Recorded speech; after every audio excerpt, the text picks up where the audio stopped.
Hey, Shalom, Akim, Shalom. First and foremost, I want to give all praises and glory and honor that's due to Yahweh, Bashim, Yahweh Shai, Bashim, Rakakadash. Double honors to the elders, the apostles, the great millstone. Blessings and salutations to our hopeful elect, noise of the gospel, brought lift up the standard of Yahweh, Bashim, Yahweh Shai, wherever it may be. Real quick, Salakia for that noise. If y'all hear the heater, I think it's the fan actuator right now. But this is titled "Visualize the Destruction in Your Mind." Okay, Apostle Gabar always go into the thing that we are seers. All right, a seer is a person that foresees, or that can have, or a visionary, a person that can see and actually can conceptualize the future. You know, like prophets, they were considered seers in the Holy Scriptures, because it tells you in Isaiah 30 that say to the seers, see not, and the prophecies prophesied smooth things, prophesied lies and deceit. So the prophets were often called seers because they can literally see the visions in their mindset. Like when prophets got visions, ultimately they can see it in their mind, because the Most High, He gave it to them in the spirit. So like when Esdras received certain prophecies about the end time and what will happen to Israel, he got sick. You know what I'm saying? Because he was able to see it, and it was like he was there in real time, just like in a different dimension, so to speak. So when John the Revelator saw America being destroyed, and the nuclear destruction and the chariots, he was literally there seeing it. Like we always say, it's kind of like a hologram type thing. So when we're speaking on the prophecies, imaginative wise, you should be able to see the destruction in your mind, man. Like if I'm speaking on nuclear destruction, I can see it in my mind that the city's being wasted in a fire, in a mushroom cloud. I can actually see it physically in my eyesight, because it's an imaginative thing. The one thing about Israelites, Jake, they have very strong and powerful imaginations, man. All right, that's why Jake kids are able to do a lot of things that seems supernatural, because it's all in the mind. It starts with the thought. You know, like the Lord said, if you have faith as the size of a mustard grain, you should be able to move mountains, man. So literally speaking, in your mindset, if you believe it, you can do it. So when you speak things into existence, you speak in the destruction into existence. That's why the Most High said, in that day I will perform it. The word should go out and I will perform it, says the Lord. Why would it be performed? Because it was being spoken about all this time. And when you speak things into existence, they ultimately come to pass. All right. The brother typed in Isaiah 33:18. It says, thy heart. Hold on one second, brother Salakia. It says, thy heart should meditate terror. It says, where is the scribe? Where is the receiver? Where is he that counted the towers? That's right. All right. So visualize these things, man. You know, so like when the brother texts the scripture, thy heart should meditate terror. You're meditating on these things, because ultimately they're going to become a reality. Okay? They're going to be a reality because it's written in the scriptures, and the Most High foretold men to come out here and speak it. So when brothers, y'all going into the destruction, really see it in your mind and believe it, you know? Just don't speak a bunch of empty words because it sounds good, or because you're regurgitating. But when you're reading these scriptures and you're getting into the prophecies, man, understand what you're speaking about and know that this is going to be a reality.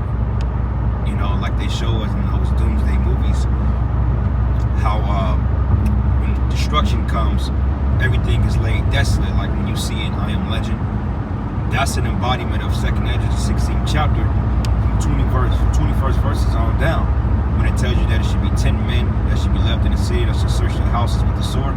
That's the I Am Legend scene, because it goes into the thick bushes and the thick vines and through the paths, you know, and the desolation of the city, because there's going to be a lot of dead out here. So when I think of that, I can literally see in the city that I'm in, full of vines and thorns, man, basically coming back to a desolate wilderness. Okay, because that's a gift ultimately that Yahweh Bashim Yahweh Shai has bestowed on the men. So when you go to Habakkuk, the 2nd chapter, when it says the vision is yet for an appointed time, yet make it plain upon tables, Habakkuk was seeing these things in the spirit because the Lord gave him the vision.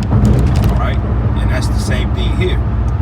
You know, because we've had a few run-ins in the past on the comment boards, and people would be like, well, how y'all prophets when y'all just read out of the book? Well, you got to understand, because prophet just means to say before. And they was like, well, that was already written. That's true. It actually is already written. But you have to understand and believe that we're the men that wrote these things, man. We're just coming back in a latter time to break down what we wrote, because ultimately 2,000-3,000 years ago, or in the ancient world, ultimately we didn't really understand what we wrote. That's why when John saw the whore, when he saw the woman, he says he marveled at her with admiration, okay? Because he saw Babylon and great America as an actual beautiful woman. So he didn't understand the concept of all. He thought it was a woman, but it was full of blasphemy and wickedness. So in back in his mind, it was described to him in a vision as he saw it as a whore. All right, because that's the allegory the Lord gave him. But as we translate 1900 years into the future, now we see exactly why America was called a whore. We see why it was called Babylon. We see why he marveled at it, because when you look at the society from a dead state of mind, which we were all in at a point in time, this was the place to get rich. This was the place to, America was the place to be. You know, you can become a rapper, a sports entertainer, you can live in the most extravagant mansions, drive the most expensive cars, have the finest women, etc. So, of course, it looked like a beautiful woman. It was that way to all of us, but when we understood the filth of this place through vision and through understanding of the precepts, then it started to make sense, like, wow. But the Lord gave it to him to break down at a latter time. All right, because what it tells you in John the 10th chapter, it tells you that in many days, it roughly paraphrasing, it said, you should prophesy against many kings and great nations. You should again prophesy, because he told me to eat the roll, you know, because eating the roll means to understand it. So he had to relearn it through a different lifetime and understand what it was talking about, because when he was as John the Revelator, or Apostle John, he didn't ultimately understand what it was that was happening. That's why it was broken down to him, right? When they say missiles, or they say arrows, or horsemen, okay, it was put into him in a parabolic sense, so to speak. But as we translate 3,000 years, well, slightly 2,000 years in the future, now we understand that it goes into 100,000 going into the nuclear missiles. We understand that now. When we was in a lost state of mind, we didn't understand what that meant. All right, but through the Spirit, the Lord gave him the vision, because visions and prophecies come forth with time. All right, and on top of that, the technology that's being created today solidified the vision that he had 2,000 years ago, which would make sense that he didn't understand it, because they didn't have the concept of nuclear bombs 2,000 years ago. Nuclear warheads was not an invention. That's why we know that the book of Revelation, the book of 2 Judges 15 and 16, and really 90% of the Bible is all prophecy, man, for a future time. Because the majority of the Bible was written for this time that we're living in now. This is why all the time prophets were very wrong when the destruction didn't come to pass. Same thing with Jonah and Nineveh, okay, which Nineveh was parabolic to America, being a merchant city. Same thing like Wall Street, all right? You got the Vatican, which is the spiritual aspect of Esau's power. You got the UK, or you got the out there in London, it's being, they described it as the lion, the spear, the lawmaker, or the monetary value behind Esau's strength. You see? And we understand these things through precepts now. All right, but through the Spirit, you have to understand and see these things, man. Like when you say America's going to be destroyed, you have to understand it and believe that's what it's talking about, man. You have to see in your mind that Babylon the Great is going to be destroyed. You know, like primary thing. If you watch Terminator 2, John Cameron, I think his name was James Cameron, he said it basically. He said what gave him inspiration to do that movie, and pretty much that particular scene, was a dream that he had. So basically the Lord gave him a vision, you see, because he put it in a movie. And what he described in the movie was an embodiment of Zechariah 14 verse 12, when it says that basically, if somebody want to post that on the scripture, I don't want to really mangle it, but it's Zechariah 14 and 12 going into the destruction, about the nuclear destruction. It says their eyes should consume them wearing their hose, and their tongue should consume them wearing their mouth. That's going into nuclear destruction, man. And he was given inspiration from the Most High to do that. That's why when he put it in the movie, it was accurate to Bible depiction, because the scriptures speak on these type things, man. All right, brother, let me see if brother put that up there. Anyway, so yeah, brothers, man. we're in those times too, that all these visions are coming to pass. Like it says in 2 Ezra 15th chapter, it says, write these things upon paper, for they are faithful and true. Go and speak in the ears of my people the words of prophecy that I should put in a book. All right, write them because they're faithful and true. The book is the scriptures. All right, they're faithful and true because our Lord was called the faithful and everlasting Father. You know, the Prince of Peace. And also Revelation 19:10 tells you that believing in Yahweh Shai is ultimately the spirit of prophecy, man. Brother Prince Yanazar, the water, brother. It says, and it should be the plague wherewith the Lord will smite all the people that have fought against Jerusalem. It says their flesh should consume away in their hole. Well, it says their flesh should consume away while they stand in their feet. And it says, and their eyes should consume away in their holes, and their tongue should consume away in their mouth. God, that's going into nuclear destruction, people being destroyed. This guy Nazariah broke that down a couple years ago. You know, it was just some twisted breakdown, but he didn't equate it to the destruction. I don't think he even said it was a manifold breakdown either. Basically, he was talking about going into the truth and roughly false doctrines and some to that degree, but he didn't equate it with the nuclear destruction, because I noticed something about all these guys that fall out or that get disgruntled or disenchanted. They start speaking, or they don't teach on prophecy anymore, because often they don't believe in the prophecies, which is the biggest thing of the Bible. As we quote again, Revelation 19:10, the spirit of Yahweh Shai is the spirit of prophecy. So guys that don't prophesy is because they lost faith and patience, man. And the Lord ultimately took that gift of prophecy away, because prophecy, that's a spectacular gift, man.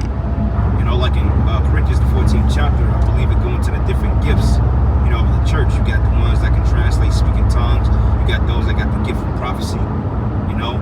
And prophecy is a beautiful thing to understand these things, and this is why the apostles and elders teaches us to go into these prophecies and these breakdowns, man. You know, because like we said, the Bible is all pretty much prophetic. This is why we can say that this book, against any other book, no other book holds weight to the Bible, or any type of substance to the Holy Scriptures, because the Scriptures, it prophesied against things, man. Like when Daniel saw the fourth beast, or the four beasts coming out of the earth, he literally seen it in a vision. All right, though he didn't understand the vision which he saw, because they were actual beasts unto him, but the Lord gave him the breakdown, but he didn't understand it. All right, that's why I tell you in Daniel the 12th chapter, it says, stand and night light. You know, stand and night light in the end of days.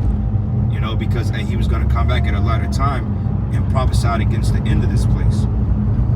Because Daniel saw the downgrade of the third and fourth beast, which the fourth beast is the Roman Empire.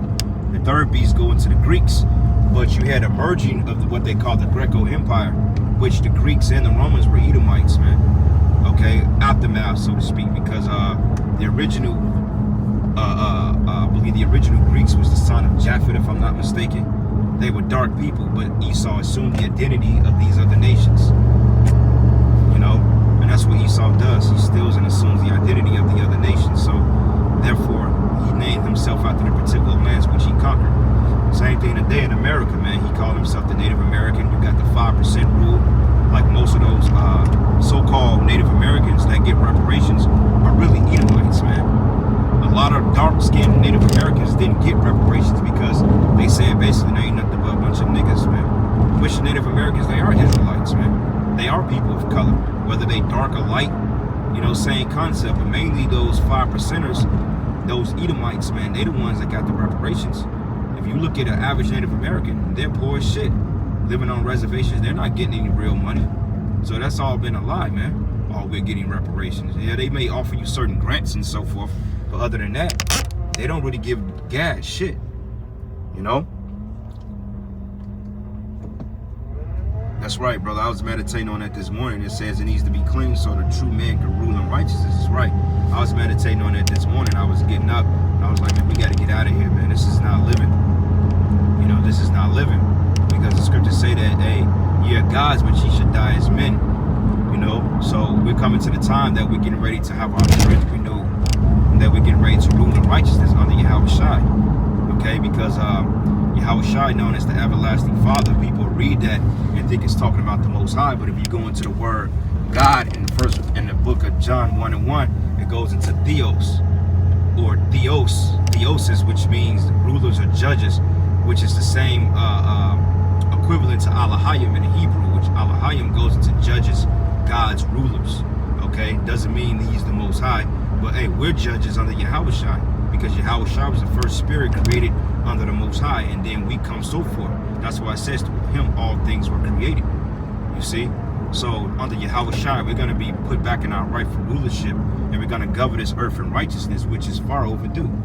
You know, because getting up, doing this shit every morning, this shit gets old, man. This is not living. This is not a vivid way of living in righteousness, man. This is folly. You know, you can barely get a good night's sleep because you got to wake up and you got to go, you know, slave for Esau Edom for nothing, man. And it's to the point, it's like, man, when this shit gonna end? You know, they came out with a new variant. It's called Amarian, something like that. But basically, it's a Greek variant again. And they're talking about this is deadlier than the jab that everybody is complaining about. Like, I gotta suffer these fucking devils every morning. I gotta see them standing here, man, not doing nothing. You know, but they want us to come in and work our hardest and break face for them. You know, and then you got Jake that don't make it no better. You know, and like I said, the job itself is pretty simple, but it just overall the mental shit you got to deal with dealing with these people, and that's the hardest part. You know, they just can't let things be simple, but you know, it's all getting ready to be destroyed, brothers, in due time, man. We just got to be faithful, and like I said, remember, you have to visualize the destruction, visualize it in your mind, man. You know. Yep. But anyway, man, I'm at the spot, brother. So the water for tuning in. All praises and glory and honor that's due to Yahweh Shemam Shai. And with that, Shalom. And hey, Abba. And yep, that's right. It's called the Amaracron variant. That's right, brother. The water for that. And y'all can look that up, man. It basically means, I looked it up last night. It went into basically, it was like a movie based on that.